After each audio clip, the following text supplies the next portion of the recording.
The minor death. This name, the minor death, has intrigued me due to its very deep meaning. The beautiful thing that only we Muslims who have exclusively signaled it out as a name for sleep. But why? There are two answers. The first one, you will know it at the end of this presentation. But the second one, it's because it's a result of our scholar interpretation of a verse that caught my attention while I was reading the Quran from Surah Az-Zumar. As Allah subhanahu wa ta'ala said,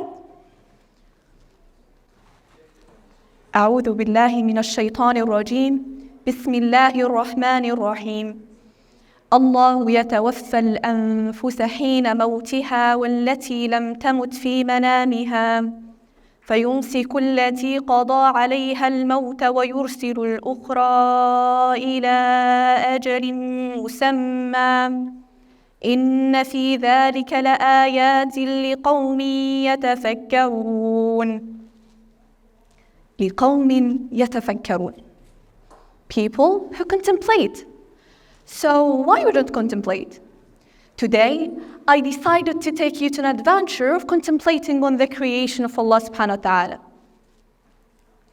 The sun and the moon are among the laws of Allah subhanahu wa ta'ala on this earth to serve a human life. And among these laws are the day and the night, which were created for many purposes. And among these purposes is sleep. This question comes to my mind every night. Why do we sleep? This question makes me search deeply to know the answer. The first information that I find it when I do my research, that sleep serves a multitude of vital functions that are crucial for our overall health and well-being. But what is the importance of sleep? Firstly, sleep enriches various brain functions, such as learning, memory, and decision-making, to probably organize and store information. This is why many scientists recommend sleeping before and after learning or studying. And also, restock the immune system. Sleep is essential for warding off sickness and maintaining optimal physical and mental health. Additionally, it regulates appetite, and even it plays a role in dreaming.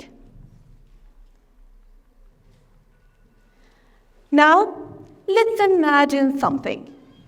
When you lose only 1 hour of sleep, what do you think will happen to your body? I will start talking about the heart. When you lack of sleep, you deprive your body from the period in which repairs itself and recovers the blood vessels and heart. Then you will have a poor heart health, which leads to heart attack. As for the immune system, when a person gets enough sleep in the evening, there are cells called killer cells, almost like the secret agent, that eliminate and devour all abnormal cells and kill tumors. Lack of sleep leads to the increase in the number of these supernatural forces. But imagine if this hour that was reduced become 4 hours. What will happen to these cells?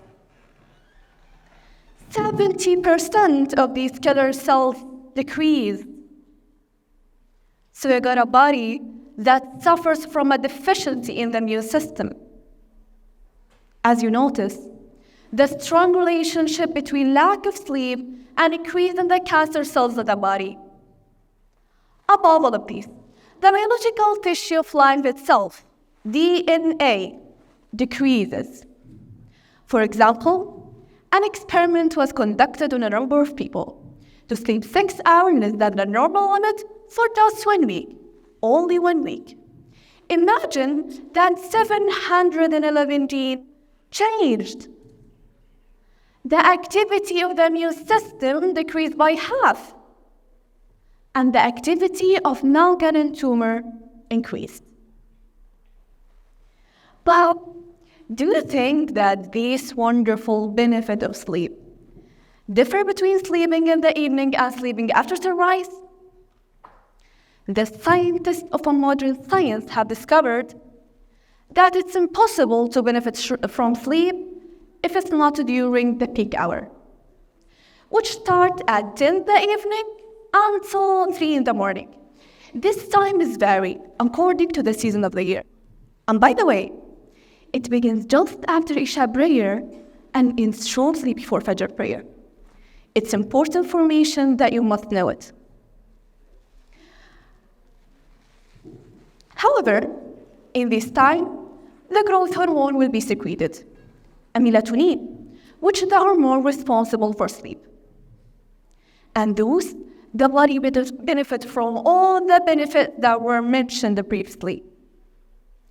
But the strange thing is, when you sleep after this time is end, the growth hormone will be secreted by a much smaller amount than at night.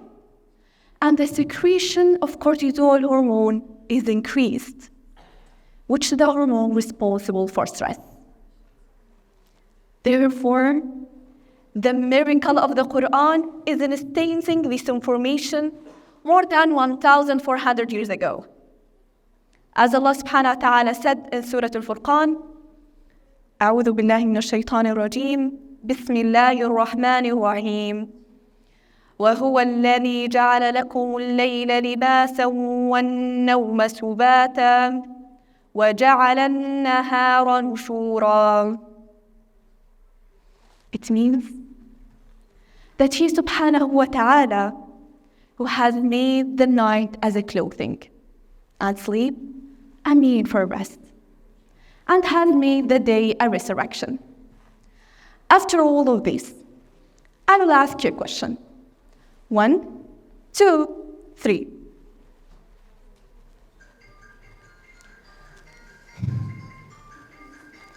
Is there anyone here who likes this annoying sound? I don't think so, right? How we can get rid from this annoying sound?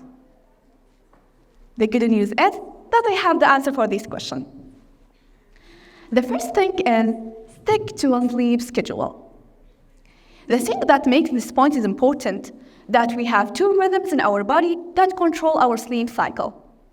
The first rhythm is sleep rhythm, which pertains to the body's natural inclination to sleep, influenced by factors like sleep drive and circadian process. On the other hand, we have wake rhythm, pertains to the natural readiness to be awake and alert, influenced by the same circadian process. When you know how to control this rhythm, you can sleep perfectly as you like and as your body like. Of course, there are many factors that affect these rhythms, but the most important one is sleeping at a specific time throughout the week and maintaining the same regime even in the weekend. Do you hear me? Even in the weekend.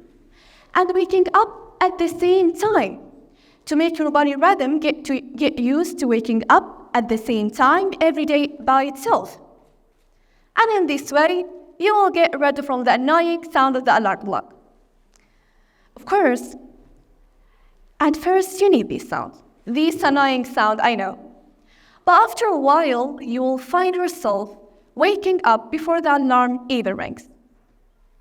At the end, why I hadn't chosen the minor death as a title for my presentation. When I contemplate about sleep, I felt actually minor death. Everything in your body changes when you open your eyes again in the morning after sleep. Feeling like secreted anew, with a new life and opportunity presented to you to continue your entire life. This is just what I wished to you in the past. But today, we discovered with each other the greater truth behind all of these. The greatest thing to be said at this moment is Subhan al-Khaliq, the Creator, who creates everything for His wisdom. And finally, I wish to you a peaceful and restful sleep. Sara Hassan Boudaka was with you. Thank you for listening.